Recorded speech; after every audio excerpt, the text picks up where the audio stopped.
Hey everyone, Lean and Green Queen here, Hope. Today was kind of a super Sunday, so that means for me that I made meals for some of our friends who don't care to cook their lean and greens, and did quite a few meals in one day. So you wouldn't have seen the videos because I was too busy getting all the 4 to 5 different meals that I was preparing individually done. So I'm going to go ahead and talk about the first thing that I did today. I did ground turkey and ground chicken meatballs, and kind of the same way that I did the ones that I showed you on a couple videos ahead of this one. The only thing different was that I did add ground chicken to the meatballs, and I did kind of add a little extra water to give a little bit of extra gravy to them. And I did put them in the meal prep dish over the cheesy cauliflower rice. This cauliflower rice actually had bell peppers, red bell peppers, and very thin sliced mushrooms instead of asparagus in them. The only other thing is I did not add extra shredded cheese to it. I just used the reduced fat cream cheese as the kind of creaminess to the cauliflower rice. I did, however, continue to brown the cauliflower rice as I showed you in the video before this, and it was quite a delicious surprise. Of course, I added some more sesame everything bagel seasoning, and that was it. That's the only difference for that one.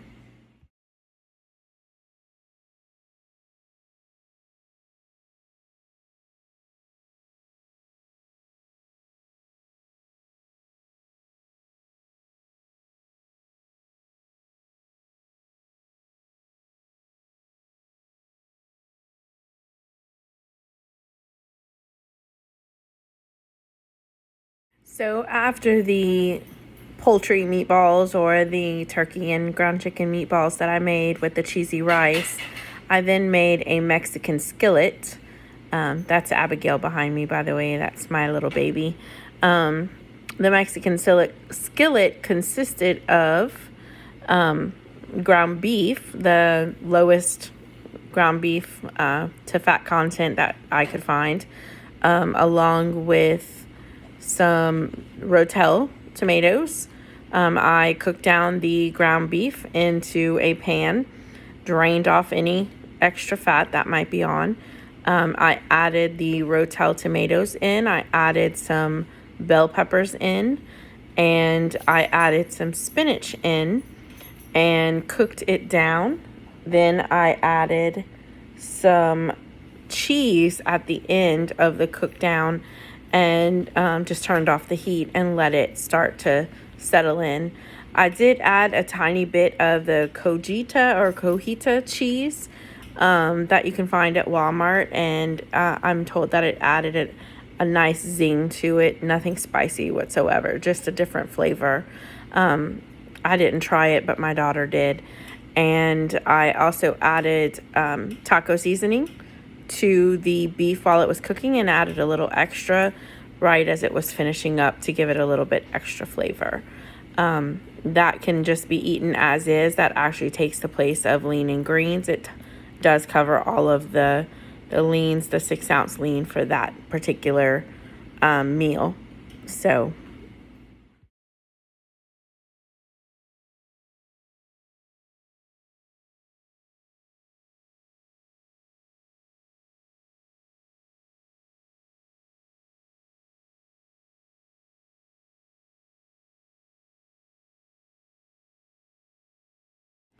the next meal that I made today was called a zucchini pizza casserole. I ended up using 4 medium zucchini or squash. I actually used the squash and zucchini mix, and I added them into my Pampered Chef blender cooker and ended up making it juicy puree, if you want to call it that. Then really drained out the squash water, because I don't know if you know, but squash and zucchini have quite a bit of water in it. So you've got to be able to drain it out after, if you're going to use it in something that you don't need that watery consistency in. So I did drain that out, and then I added some egg beaters, enough for 2 eggs of egg beaters, and some Parmesan cheese into the mix and mixed it all up. And then of course I added some salt and pepper and a little bit of Italian seasoning into that particular mix. I then spread the mixture onto an greased Pam sprayed baking dish. I actually used a 9x12 because I doubled the recipe. So a 9x12 dish, spread it down, and then I made the ground beef, which again was the lowest fat content ground beef I could find, along with Italian stewed tomatoes. And also in the zucchini mixture puree, I did add some mozzarella cheese, the reduced fat mozzarella cheese, and reduced fat cheddar cheese. It is kind of hard to find reduced fat cheeses, so if you've got a great place that you find them at, please put them in your comments. So I did add all that into that puree of the zucchini and the mixture that I put at the bottom of the pan.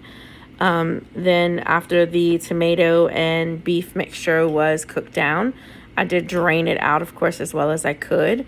Added it to the top of the pureed items that were on the bottom of the pan, and then I covered it with the rest of the recipes, mozzarella cheese, which I believe was another 1/2 cup of mozzarella cheese, and another, I think, 1/4 cup of cheddar cheese. And the very top of it, I added a few slices of bell pepper that I cut into dices. So bake that off at 400 degrees. Excuse me, let me go backwards and say that when I did the zucchini bottom part, I actually baked that for 20 minutes at 400 degrees. Then when I pulled it out, I did add the ground beef and tomato mixture onto it. And then baked it again at 400 degrees for about 15 more minutes. And it was delicious, delicious, delicious.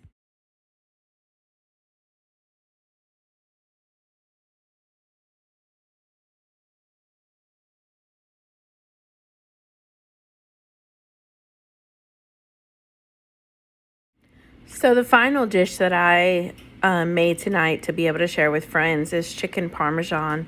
And this recipe was pretty awesome. I actually used 2 large chicken breasts, boneless, skinless chicken breasts that I cut, I sliced, and then I beat down as thin as I possibly could. Once I beat it down, I covered it. The recipe calls for butter, but I actually used olive oil. I covered it with a drizzle of olive oil, and then I mixed together a mixture of Parmesan, of basil, of Italian seasoning, garlic powder, of mozzarella cheese, and salt and pepper. And then I went ahead and dredged the chicken breast into that particular mixture, made sure that it stuck as much as it could, and added it to a lightly drizzled pan of casserole dish, the 9x12 casserole dish, and then placed the chicken, once it was dredged into that casserole dish. So once that was done, as many times as I had chicken, I then put that in the oven at 400 degrees for about 25 minutes. Let it cook down or cook off. As it was cooking off, I had already baked my spaghetti squash. A tip for spaghetti squash is if you poke it as it's whole, poke it several times with your knife, then put it in the microwave for 5 minutes. Once you put it in the microwave for 5 minutes, pull it out, let it cool for a few minutes, and then cut it in half. Once you cut it in half, you'll be able to scoop the seeds out a little bit easier. And once you scoop those seeds out, you can put it in the oven at 375. Once you put it in the oven at 375, make sure you have drizzled olive oil over it and salt and pepper. And you would bake it for approximately 30 minutes. Make sure that the spaghetti squash is facing up so that you're actually baking the spaghetti squash facing up. So I'd already had that spaghetti squash done. Then I melted down, or I should say melted down, it's really not. I just heated up some Rouse tomato marinara sauce. And once the chicken was done and nice and brown, which you'll see, I made sure there was no grease over the chicken and added the spaghetti squash at the bottom of the bowl along with the chicken then on top. I also added a little bit of everything bagel seasoning to that chicken. So you'll see that on the picture.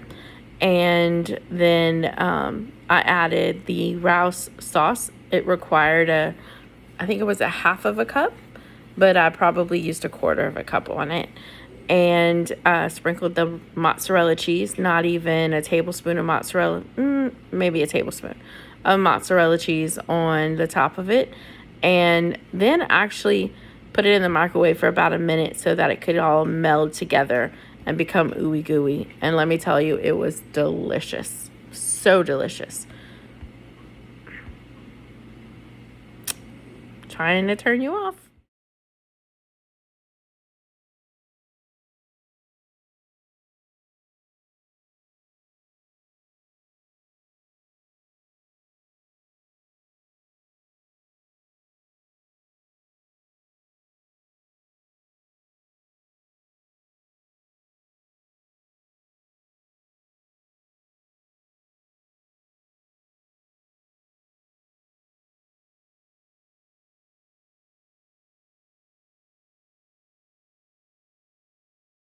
So needless to say, Super Sunday Cooking Fest was pretty busy for us. I started about 11 this morning and finished right before 7 o'clock tonight.